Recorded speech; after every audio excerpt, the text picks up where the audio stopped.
ఇప్పటికే పెన్నా నుంచి రావాల్సిన నీళ్లు కూడా రాకుండా పైన రిజర్వాయర్లు డ్యాములు కట్టేస్తుంటే కర్ణాటక ప్రభుత్వము నీళ్లు రావడం లేదు ఎక్కడికి ప్లస్ దీంతో తుంగభద్ర జలాలు ఆగిపోతున్నాయి. మరోవైపు కృష్ణా జలాల కోసము వాళ్ళు అడ్డంగా ఆనకట్టలు ప్రాజెక్టులు కట్టేస్తున్నారు. ఈ పరిస్థితుల్లో ఇలా పోతూ అంటే అనంతపురం కడప జిల్లాలకు నీళ్లు ఎలా తీసుకొస్తామంటారు? అంటే పట్టిసీమ నుంచి మనకేమన్నా పట్టిసం అనేది చాలా మంచి ప్రాజెక్ట్. యాక్చువల్గా Pattiseema is not a new project. అది earlier realization of Polavaram benefits. అంటే పోలవరం కెనాల్ కట్టేప్పుడు ఆ లెవెల్ వాటర్ లెవెల్ పైకి పోయినప్పుడు పోలవరం కెనాల్ ద్వారా మనకు నీళ్ళు వస్తాయి. కానీ పోలవరం ప్రాజెక్ట్ ఇప్పుడు పూర్తి కావడం. పోలవరం నీళ్ళు అంటే పట్టిసీమకు వస్తాయంటారా? అంటే పోలవరం ప్రాజెక్ట్ కావాల్సినటువంటి ప్రాజెక్ట్ కంప్లీట్ అయినటువంటి బెనిఫిట్స్ ఇప్పుడు మన పట్టిసీమ కట్టడం వల్ల మనకు అర్లీగా వస్తాయి. అంతే తప్పితే that is not new project.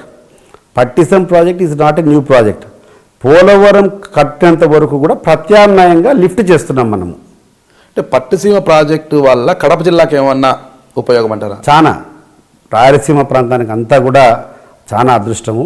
ఎందుకంటే పట్టిసం ప్రాజెక్టు వల్ల దాదాపు 80 టీఎంసీల నీళ్లు మనము కృష్ణా డెల్టాకి ఇవ్వగలుగుతున్నాం. కృష్ణా డెల్టాకి ఎప్పుడైతే 80 టీఎంసీలు మనం గోదావరి జలాలు ఇస్తామో ఆ నీటినంతా కూడా శ్రీశైలం దగ్గర మనం ఆదా చేసుకుంటాం.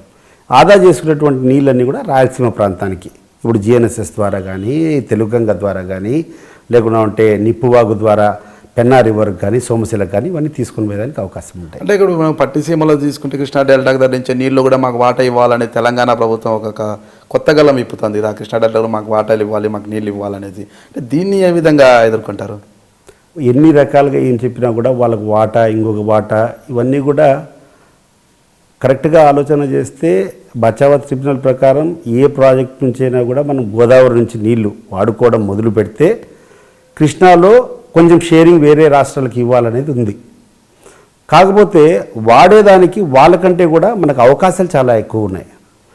తెలంగాణ ఏ రకంగా నీళ్లు వాడుకోవాలన్నా కూడా నీళ్లు పంప్ చేసుకొని లిఫ్ట్ చేసుకొని వాడుకోవాల్సింది. దానికి కరెంటు కావాలా, మోటార్లు కావాలా, ఇవన్నీ పెట్టి చేయాలి. కానీ మన రాయలసీమకు వచ్చిన అడ్వాంటేజ్ ఏంటంటే పోతిరెడ్డిపాడు దగ్గర గేట్ ఎత్తేస్తే తిరుపతి వరకు రోజుకు 4 టీఎంసీలు తీసుకోవచ్చు. రోజుకు 4 టీఎంసీల water without a single unit of current మనం తీసుకొని పోయేదానికి అవకాశం ఉంది. సో మనకు ఉన్నటువంటి ఆ టెరెన్ అనే అడ్వాంటేజ్ వల్ల వాళ్ళు ఎన్ని ప్రాజెక్టులు కట్టుకున్నా కూడా మనకు ఈజీగా ఉంటుంది. కాకపోతే మనకు అందరికీ ప్రాబ్లమ్స్ వచ్చేది లీన్ ఇయర్స్ మాత్రం, అంటే తక్కువ వర్షపాతం పడ్డప్పుడు మాత్రం చాలా సీరియస్గా ఉంటుంది ఈ ప్రాబ్లము. ప్రాజెక్టుల మీద చాలా సీరియస్గా ఉంటారు. మళ్ళీ పోలవరంని చూస్తే జాతీయ ప్రాజెక్టు కూడా అనౌన్స్ చేశారు. అంటే మొత్తం కూడా కేంద్రం నుంచి నిధులు రావాలంటే ఆశించిన స్థాయిలో నిధులు రావడం లేదు, పనులు అంత వేగంగా జరగడం లేదు. అంటే దీని మీద ఎందుకు కేంద్రం పైన చంద్రబాబు నాయుడు గారు ఒత్తిడి తేలేకపోతున్నారు? చాలామంది అడిగే ప్రశ్న ఇది. కొంతమంది ఏమనుకుంటారు, పోరాడితే పోయేదేముందంటారు. కొంతమంది ఓపిక, ఎంత ఓపిక ఉంటే అంత ఓపికగా సాధించుకునేంత వరకు ఓపిక ఉండడమే మేలంటారు. తెలివైన వాడు ఎప్పుడు కూడా తొందరపడితే ఏముండదు. ఒకసారి సంబంధాలు తెగిపోయినాయనుకో మనం వాళ్ళని అడిగేదేముంది, వాళ్ళు మనకి ఇచ్చేదేముంది. కాబట్టి ఓపిక, చంద్రబాబు నాయుడు ఎంత ఓపిక ఉందో అంత ఓపిక పరీక్షిస్తున్నాడు.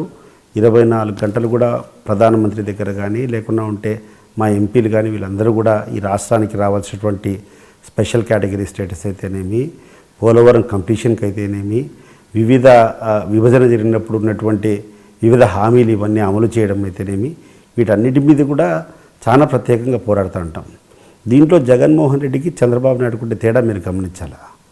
చంద్రబాబు నాయుడు ఓపికగానే కూర్చొని ఒక రకంగా అనుకుంటే అవమానాలు కూడా భరించైనా కూడా రాష్ట్రం కోసం తగ్గాలని చెప్పి ఈయన తాపత్రయం పడుతూ ఉంటే, జగన్మోహన్ రెడ్డి ఏం చేస్తారంటే ఏదో ఒక రకంగా ఈ 2 పార్టీలకు విభేదం తీసుకొని రావాలా, తెలుగుదేశంకు బీజేపీకి కట్ ఆఫ్ అయిపోతే నేను పోయి బీజేపీతో పోయి చేరుకోవాలనేటువంటి ఒక ఆలోచన స్పష్టంగా కనపడుతుంది. అది ఆ తొందరపాటు మాటలు కానీ ఇంకోటి కానీ ఎక్కడ ఏం పొరపాటు జరిగినా మీరు చూసారో లేదో జగన్మోహన్ రెడ్డి దాంట్లో చంద్రబాబు నాయుడు విమర్శిస్తాడు కానీ special category status Chandrababu Naidu ఇస్తాడా, మోడీ ఇస్తాడా?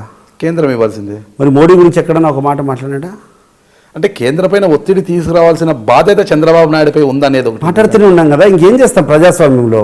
అంటే కేంద్ర ప్రభుత్వంలో 2 మినిస్టర్లు ఉన్నారు. 2 మినిస్టర్లు కూడా ప్రతిరోజు మీరు పార్లమెంట్ ప్రొసీడింగ్స్ చూడడం లేదా?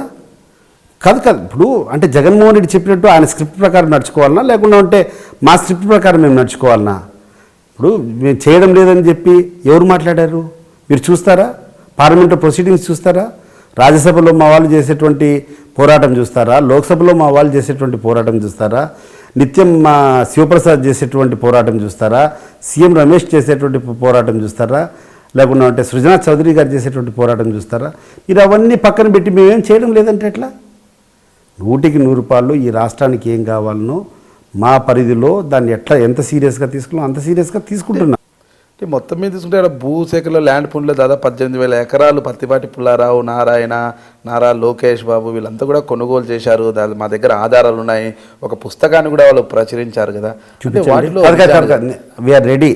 మీరు నారా లోకేష్ కానీ లేకుండా ఉంటే పత్తిపాటి పుల్లారావు గారు కానీ లేకుండా ఉంటే పత్తిపాటి పుల్లారావు, నారాయణ, లోకేష్ వీళ్ళ పేరుతో అంత భూములు ఉండే చూపించమని చెప్పు.